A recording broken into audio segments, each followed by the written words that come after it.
Partner ভালো হলে খুব ভালো, পার্টনার খারাপ হলে জাহান্নাম। হ্যাঁ, অবশ্যই আমার ক্ষেত্রে এইদিকে আমি অবশ্যই অংশগ্রহণ করতে চাই। যদি আমাকে অফার করা হয় গণবিবাহে যোগ দেওয়ার জন্য আমার বিয়ের জন্য, তাহলে হয়তো আমি আসবো না। না, কাজী অফিস না, আমরা এই জিনিসটাকে সহজ করে দিচ্ছি। হঠাৎ করেই সোশ্যাল মিডিয়া জুড়ে একের পর এক গণবিয়ের পোস্ট। কেউ বিষয়টি নিচ্ছে নেতিবাচক হিসেবে, আবার কেউ দেখছেন নেতিবাচকভাবে। গণবিয়ের মতো ব্যতিক্রমধর্মী উদ্যোগে প্রথমেই পাওয়া যায় ঢাকা বিশ্ববিদ্যালয়ের শহীদ সার্জেন্ট জহুরুল হক হলের নাম। সেখানে গিয়ে জানা যায় আগামী 20 সেপ্টেম্বর স্বাধীনতা ভোজ ও গণবিয়ের আয়োজন করেছে তারা। এ বিষয়ে শহীদ সার্জেন্ট জহুরুল হক হলের শিক্ষার্থী পিয়ারুল জানান, তারা শুধুমাত্র এই হলে থাকেন, এমন শিক্ষার্থীদের মধ্যে যদি কেউ বিয়ে করতে চান শুধু তাদেরকেই সুযোগ দিবেন। আপনারা জানেন যে আমরা রিসেন্টলি 5 আগস্ট আমরা হচ্ছে আমাদের স্বাধীনতা যে কাঙ্ক্ষিত বিজয় দীর্ঘ 2 মাসের সেই বিজয় অর্জন করেছি, এবং সেই বিজয় উপলক্ষে আমাদের হলে একটা গণবিবাহ এবং আমাদের গরুভোজের আয়োজন করা হয়েছে।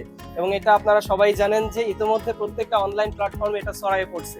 তো আমাদের হলে যারা ভাইরা আছে, তো তাদের যদি কোনো পছন্দের মেয়ে থাকে তাহলে তাদের জন্য একটা সুবর্ণ সুযোগ করে দিচ্ছি আমরা আর কি। আমাদের তো এই কপালে নাই, তো যেহেতু আছে, তো তাদের জন্য আমরা এই জিনিসটা করে দিচ্ছি।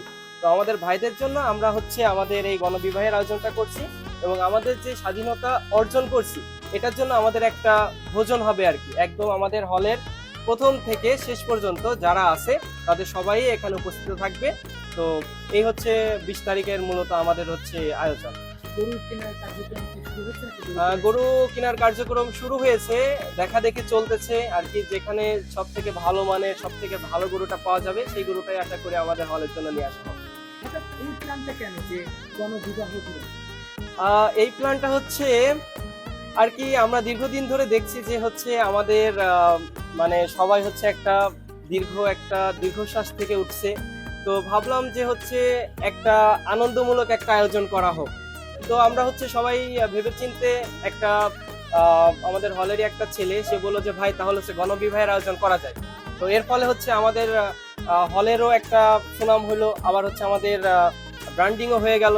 আমাদের মানে মোটামুটি ভাইরাও একটু চাঙ্গা হয়ে গেল, একটু মানে আগে যেরকম ঝামেলা ছিল সেই ঝামেলার যে মানসিক একটা প্রেশার ছিল সেই প্রেশারটাও কেটে গেল। তো এটার জন্য আর কি এই আয়োজনটা। কেমন সারা পেলেন, মানে কতজন বিয়ে করতে রাজি আছে? এটা হচ্ছে আমরা 20 তারিখেই দেখব যে হচ্ছে কতজন আমরা বিয়ে দিতে পারি। আশা করি ইনশাল্লাহ হবে। পাত্রীর সংকট আছে?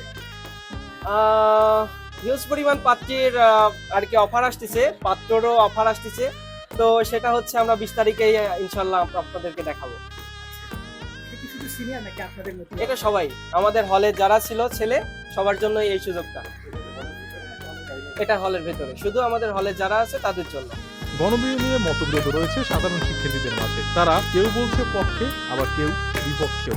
এটা আসলে আমরা তো বিয়ে মানে মনে করি একটা পরিবার নিয়ে আমাদের একসাথে এনজয় করার জন্য এই মেনলি বিয়েটা আয়োজন করা হয় আর অনুষ্ঠানটা করা হয়। তো সেক্ষেত্রে এখানে দেখা যাচ্ছে যে ভার্সিটি থেকে করতেছে, ভার্সিটি ফ্রেন্ডরা মিলে থাকতেছে, হয়তো পরিবারের সবাই এখানে ইনভলভ থাকতেছে না। তো সেক্ষেত্রে আমি মনে করি ফ্যামিলিগতভাবে এটা হয় বেটার। আমি খুব পজিটিভলি দেখতেছি, কারণ হচ্ছে দেখেন আমাদের সমাজে যে পরিস্থিতি সৃষ্টি হয়েছে সেখানে বিয়েটাকে কঠিন করে ফেলা হয়েছে, এবং অবৈধ মেলামেশা বলেন, পরক্রিয়া বলেন, এগুলোকে খুব সহজভাবে নেওয়া হচ্ছে। তাহলে এই জায়গায় হচ্ছে গণবিবাহটা আমি খুবই পজিটিভলি দিচ্ছি, কারণ এই জায়গায় মানুষকে বিবাহের ক্ষেত্রে উদ্বুদ্ধ করা হচ্ছে যেন তারা বিবাহের পথে এবং বৈধ কোনো সম্পর্কে জড়ায় এবং সুষ্ঠু সমাজ গড়ায় যেন তারা অংশগ্রহণ করতে পারে। এটা আমার কাছে কোনো মানে ইম্পর্টেন্ট এরকম কোনো ইয়ে লাগছে, কারণ গণবিবাহ মানে বিবাহ জিনিসটা তো প্রাইভেট মোটামুটি বলতে গেলে। আমরা যদি আমাদের ধর্মের দিক থেকেও দেখি, ইসলাম ধর্মের কিন্তু এটা খুব প্রাইভেট আছে। এখানে গণবিবাহটা আমি ওভাবে মানে ভালোভাবে দেখার মতো না।